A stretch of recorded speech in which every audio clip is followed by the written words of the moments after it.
Meeting అయిపోయిన తర్వాత మేము నెక్స్ట్ స్టెప్ ఏంటా అని డిస్కస్ చేశాం. నేను నిద్ర లెగిసిన తర్వాత నా ఫోన్ చూస్తాను. నేనే కాదు, ప్రతి ఒక్కళ్ళం చేసే పని ఇదే, లెగిసిన వెంటనే ఫోన్ చూడటం. నేను ఈ కోర్స్ లో జాయిన్ అయిన తర్వాత నా కాన్ఫిడెన్స్ బూస్ట్ అయింది. ఇలా తరువాత అని చెప్తా ఉంటాం తెలుగులో, మరి అప్పుడు ఇంగ్లీష్ లో ఆఫ్టర్ అనే ఈ కంజంక్షన్ యూజ్ చేస్తాం. ఒకసారి చూడండి, నేను లెగిసిన తర్వాత నా ఫోన్ చూస్తాను. After I wake up I check my mobile. ఈ మీటింగ్ తర్వాత మేము నెక్స్ట్ స్టెప్స్ ఏంటా అని డిస్కస్ చేశాం. After the meeting we discussed the next steps.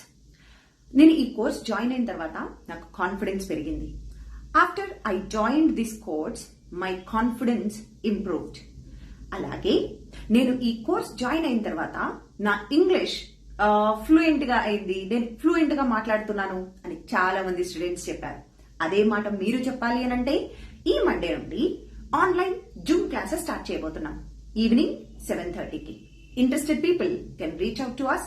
This is the number 7842867474. మీరు ఖచ్చితంగా చెప్తారు ఈ క్లాసెస్ తర్వాత. After I join these classes I started speaking English confidently అని. Follow for more.